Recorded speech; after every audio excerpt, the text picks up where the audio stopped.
이제 두 번째 키워드로 좀 넘어가 보겠습니다. 오늘의 네. 두 번째 키워드는 죽음의 조인데요.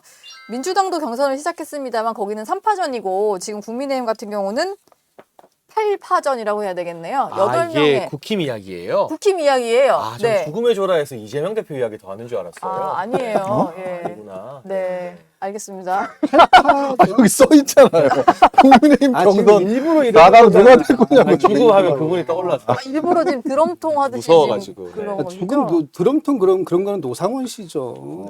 노상원 씨 영연백 이런 걸 얘기해줘야지. 네. 이게 참 커뮤니티에서 도는 밈을 공론화해가지고 하는 건 진짜 바람직하지 않은 것 같아요. 당장 드럼통 얘기 나오니까 모경종 의원이 뭐 또 영양백에 영양백 들어갈지라도 얘기하고. 뭐 굴복하지 않는다고 그거 맞봤잖아요. 말고 저는 드럼통 그러니까 그 우리 당의 어느 의원께서 2009년, 2010년도에 나경원 의원이 2년 동안 기름값만 5,700만 원, 하루에 기름 4번 넣은 거, 뭐 이런 거 해가지고 예. 아 그때 그 드럼통의 효과를 네. 지금 다시 한번 꺼낸 거냐 이렇게 얘기하시는 게 더 떠오르던데. 근데 약간 이야기가 새서 하는 말인데 네. 드럼통은 나경원 의원이 만들어낸 밈이 아니고요. 네. 온라인상에 수많은 젊은 네티즌들이 커뮤니티에서 자유롭게 이재명 대표하면 떠오른다고 연상된다고 한 거고 그 사진에 이재명의 이자도 민주당의 민자도 없어요.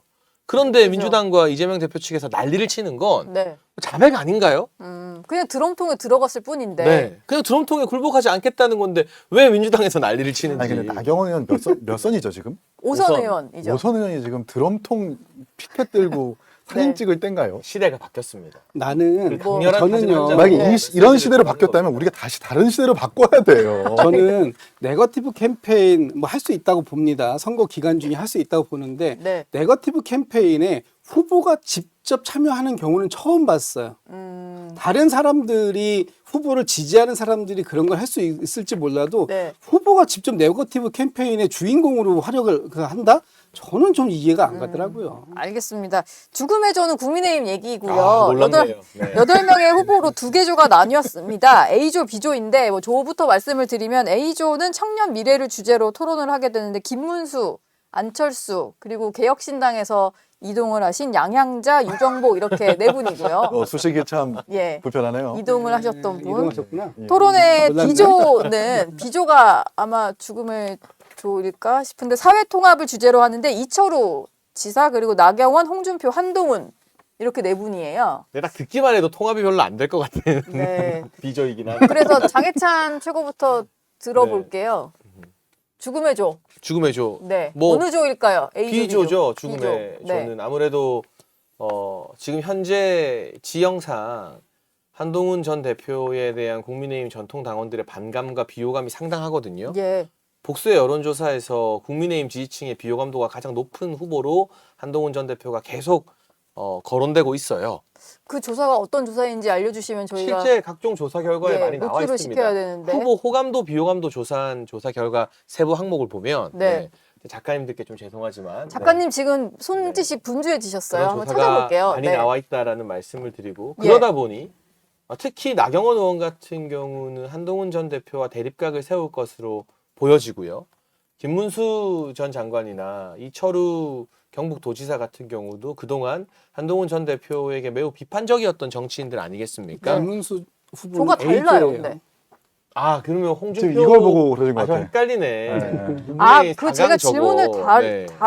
잘못 드렸네. 제가 이거- 제가 잘못했습니다. 어쨌든 예. 그걸 홍준표 시장으로 바꿔도 네. 예. 홍 시장도 한동훈 전 대표에 대해서 비판 되게 많이 했었잖아요. 되게 세게 했었잖아요. 네. 그러니까 비조에서 격돌할 때 굉장히 각이 많이 서겠죠. 일각에서는 뭐 3대1 구도가 나오는 거 아니냐.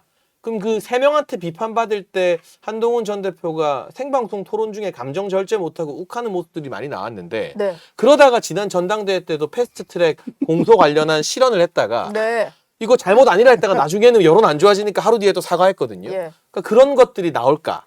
아니면 또 역으로 세 명이 너무 한동훈 전 대표 한 명만 막 공격하다가 예. 동정표가 주어질까? 이건 굉장히 어떤 쪽으로 튈지는 모르겠지만 어디로 튈지 모르나. B조의 토론은 예측이 좀 안 된다. 예. A조는 예측이 좀 되는데. 어쨌든 1대3 구도 같다. 제가 질문을 좀 정정할게요. 제가 드렸던 질문은 국민의힘 경선의 4강이 누가 될까였는데 그러다 보니까 장해찬 최고가 김문수, 나경원, 한동훈, 홍준표 이렇게 얘기를 하신 것 같고요.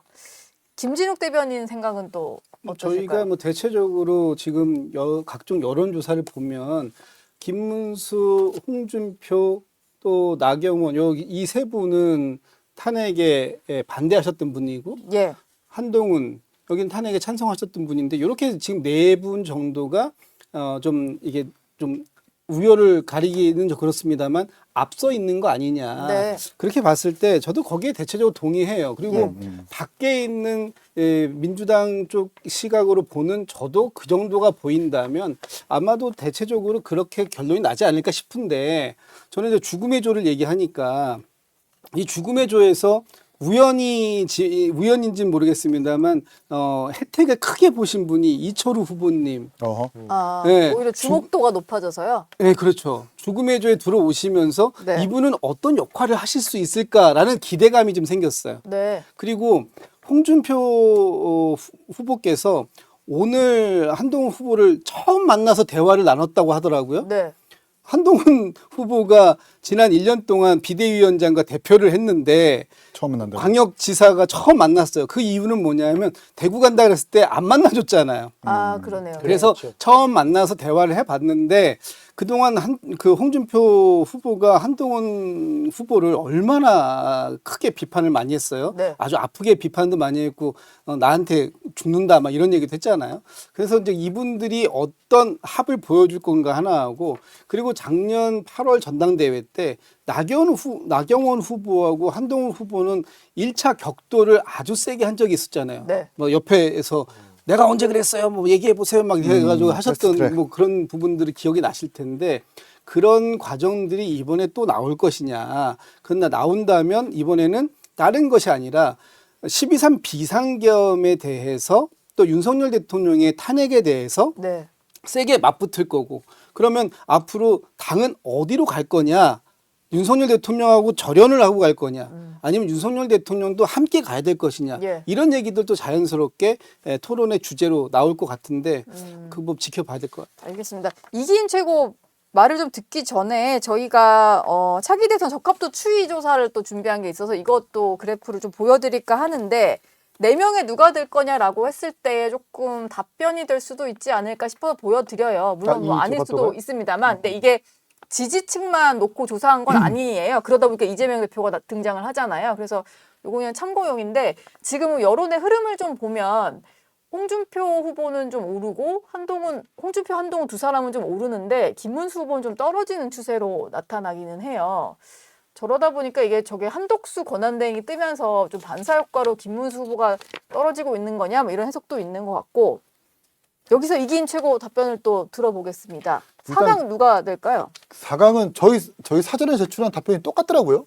그러니까 다 나경원, 홍준표, 지금 한동훈. 열심히 사전에 제출 안 한 척 하고 있어. 그걸 그렇게 찬물을 그래? 감사해요. 저희 연기가 좀 어색해요. 거짓말을 하면 안 됩니다. 정말 어쨌든 방송 똑같다라는 한참 것은 똑같다라는 것은 아니, 아마 근데 저 여야 할 것 없이. 그래프는 네. 제가 이제 잠깐만 설명을 좀 드리면 지금 이제 좀 전에 나왔던 그래프 저거는 이제 그냥 다 전체를 맞아요. 놓고 네. 조사한 거잖아요. 이게 그런데 국민의힘 지금 경선 룰이랑은 안 맞아요. 국민의힘의 경선룰하고는 안 맞죠. 안 맞아요. 기준이 될 수 네. 없죠. 왜냐하면은 역선택 방지 조항이 있기 때문에 어쨌든 국민의힘을 지지하거나 아니면 지지하는 정당이 없는 사람들만 한다면 저 그래프하고는 완전히 다른 결과가 나와요. 특히 네. 국민의힘을 지지하는 분들의 그래프 여기에는 준비가 안 되신 것 같은데 오늘 MBS 여론조사라든지 네. 뭐 아이고. 이런 것들을 네. 보면 적합도 네. 조사 있습니다. 제가 뭐 수치는 얘기 안 할 거예요. 예, 예. 근데 그런 걸 보면 어쨌든 이 결과하고는 사뭇 다른 결과가 다를 있다. 수 있다. 네. 예. 저희 3명이 예상한 게 거의 대체적 정치권의 시각이죠. 정치권뿐만 아니라 아마 일반 유권자들도 똑같이 생각을 할 근데 거예요. 안철수 의원을 왜 이렇게 아무도 왜냐하면 앉혀주시는 이철우 거예요? 유정복 지사는 사실 중앙 정치인이라기보다는 외곽에 있었던 이 외곽 네, 단체장이기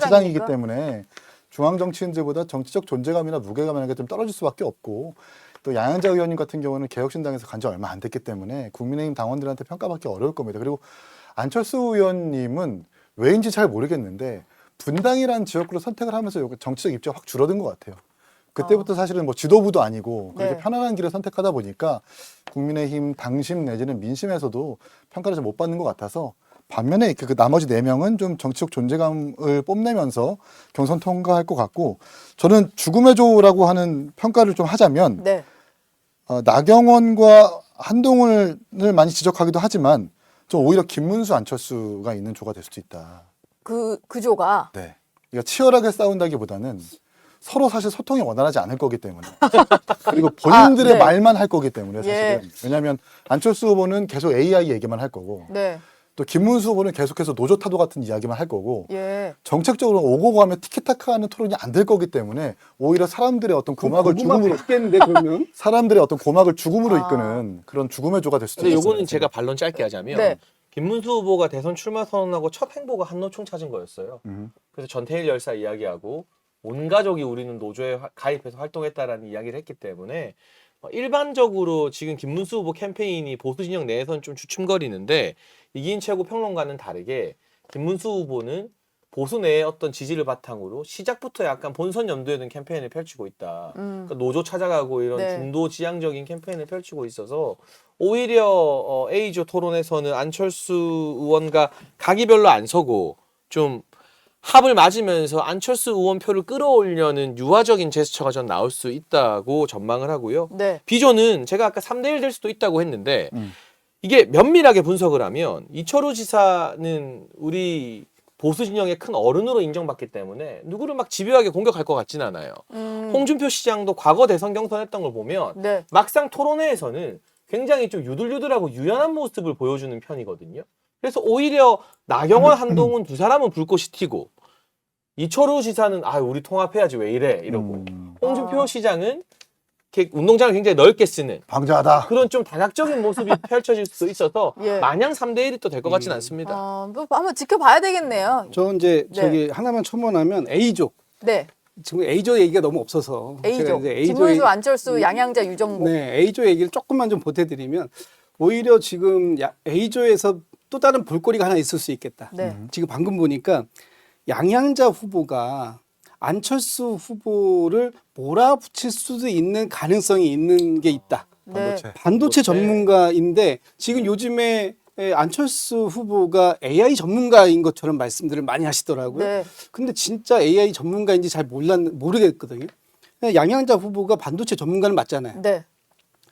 이 두 분이 이 부분을 가지고 티키타카가 생긴다면 재미있겠다. 재밌겠다. 볼 필요는 있겠다. 예. 예, 그래서 A조에서는 그 부분이 저는 관전 포인트가 되지 않을까 이렇게 전망해 봅니다. 근데 양양자 후보님은 모든 일정이 그런 건 아니지만 어느 날 하루 이제 일정을 봤는데 용인. 모든 일정이 다 용인 안에만 있더라고요. 네. 그래서 이제 너무 의도가 드러났어요? 그 이상식 민주당 의원이 1심에서 재단 축소 신고로. 박탈형을 선고받았잖아요. 그게 네. 3심까지 확정될지는 모르겠습니다만 네. 1심에선 일단. 근데 이게 정치인의 모든 행보에는 숨은 의도가 있죠. 예. 근데 그 숨은 의도가 국민한테 들키면 안 되는 거예요. 너무 네. 노골적으로 보이면 안 되거든요. 그게 전략인 거죠. 아 반도체 때문에 간 게 아니고 반도체 그러니까 때문에 출마 그런 거 선언을 아닌가? 하고 네. 그 슬로건이 본선 태풍, 뭐 경선 돌풍 이렇게 걸었는데 다음날 일정이 8시 용인, 10시 용인, 12시 용인, 다 용인이었어요. 하루 종일. 4시 용인이라서 네.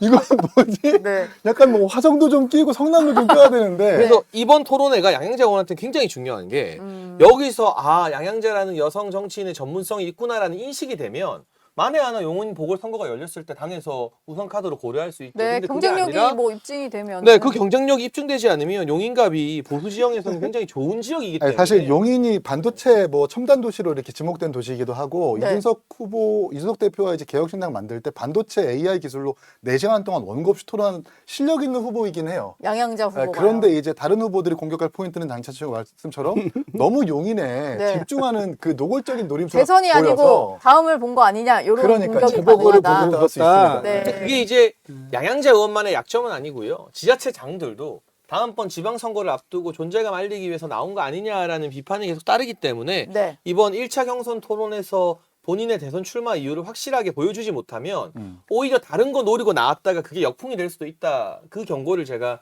드리는 겁니다. 예. 오늘 또 그 국민의힘 주자들 사이에서 좀 눈에 띄는 발언이 있었는데요. 원래 초반에는 좀 윤심을 파는 듯한 메시지들이 나왔었는데 나경원 후보 같은 경우는 윤석열 전 대통령을 자꾸 경선 과정에 끌어들이는 건 좋지 않다.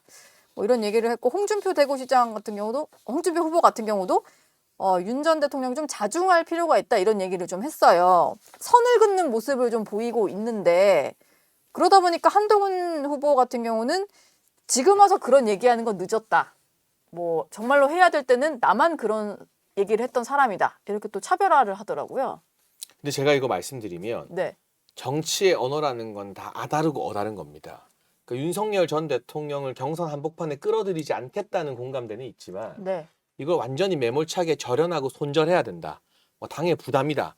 이런 발언과 탈당 경선은 우리 경선 후보들이 각자의 비전과 캐릭터로 승부해야 된다는 건 비슷하지만 또 받아들이는 입장에서는 결이 다르거든요. 예. 그리고 국민의힘의 당원과 지지층 대다수는 아직까지도 탄핵 반대 때 결집했던 그 여운을 그대로 가지고 있어요. 네. 그래서 똑같이 경선은 우리 실력으로 치른다 하더라도 네.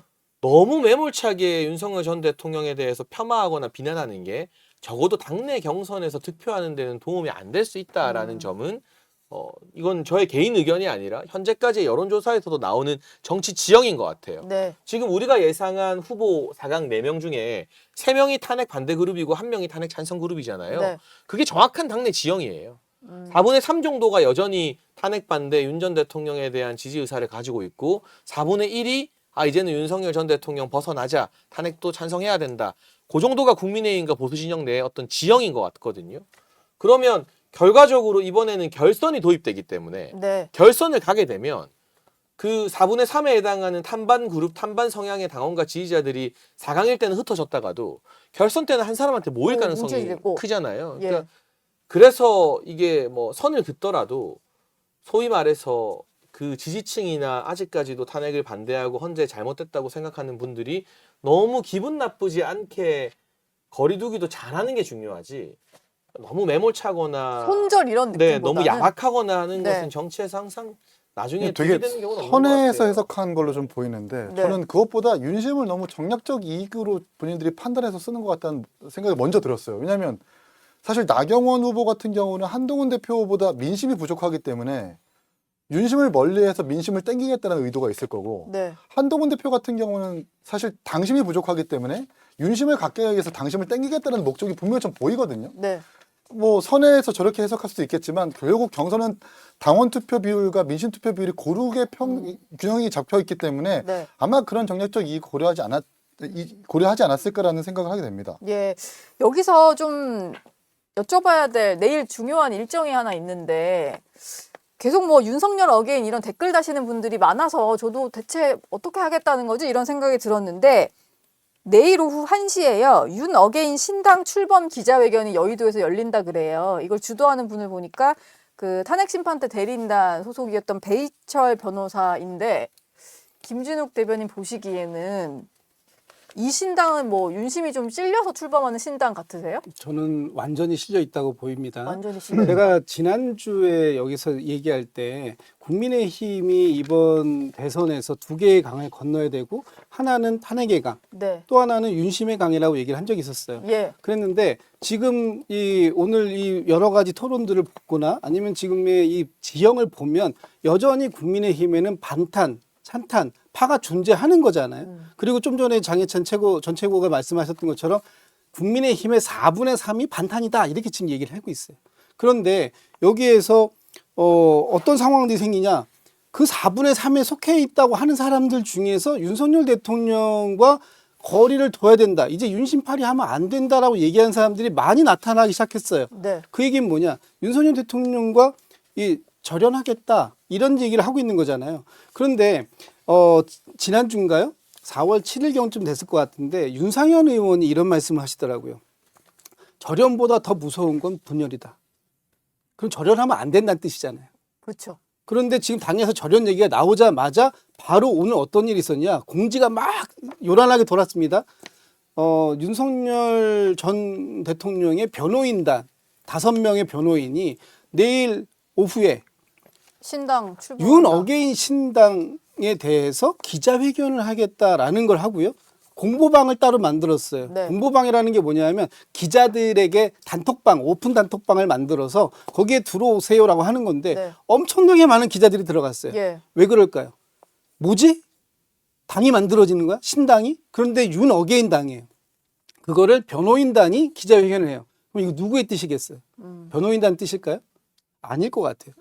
정확하게 윤석열 대통령의 마음이 여기에 실려 있고 네. 당에서 나를 절연하겠다라고 한다면 나는 내 갈 길을 갈 거야. 그리고 그 방에 그 이제 초대하는 그 방에 네.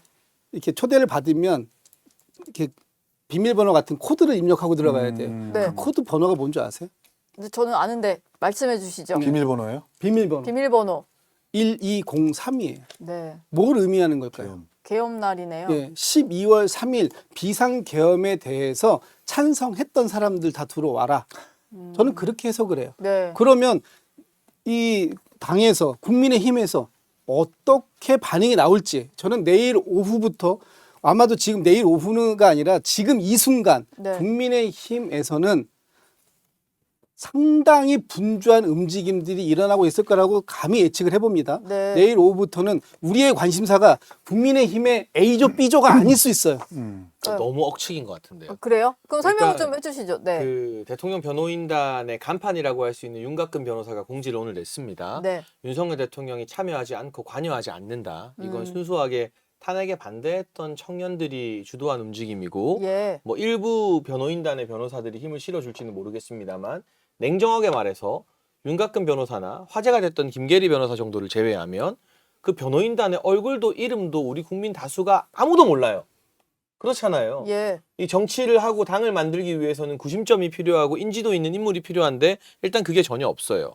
그리고 윤곽근 변호사 공지대로 윤석열 전 대통령이 직접 그 당에 참여하거나 가입하지 않는다면 대통령을 여전히 지지하는 분들 중에서도 국민의힘 경선에 집중해서 대선에서 이재명 전 대표를 상대로 싸워 이기자 하는 분들이 더 절대 다수일 겁니다. 네.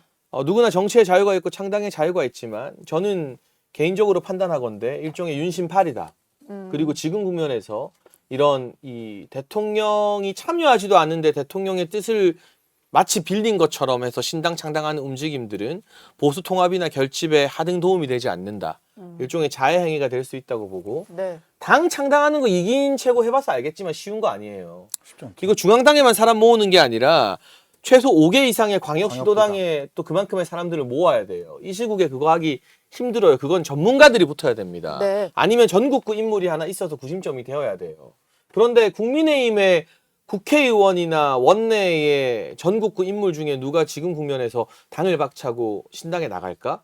여러 설은 정치권에 돌지만 저는 실행할 인물들 떠오르지 않고요. 네. 결과적으로는 윤석열 전 대통령이 직접 참여해서 힘을 실어주지 않는다면 이게 아마도 그들 내부적으로는 독자 후보를 내서 나중에 국민의힘 경선 끝나고 빅텐트를 칠 때 한번 승부를 보겠다라는 구상일 수 있겠지만 네. 그것도 그 독자 후보의 지지율이 일정 이상 나와야 가능한 이야기거든요. 예. 그리고 한덕수 대행이 출마한다고 해도 무소속으로 있는 게 낫지 네. 신당에 굳이 적을 둘 것 같지는 않아요.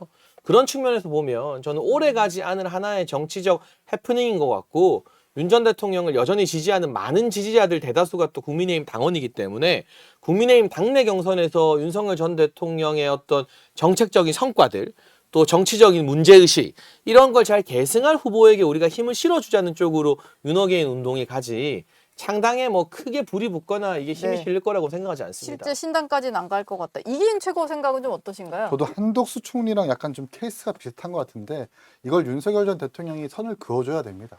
안 그러면 진짜 국민의힘에 남아있는 어떤 보수의 희망을 거는 유권자들한테는 쥐약이고 진짜 네. 이 보수를 완전히 아주 그냥 가루까지 만들어버릴 수 있는 일이라고 좀 보거든요. 예.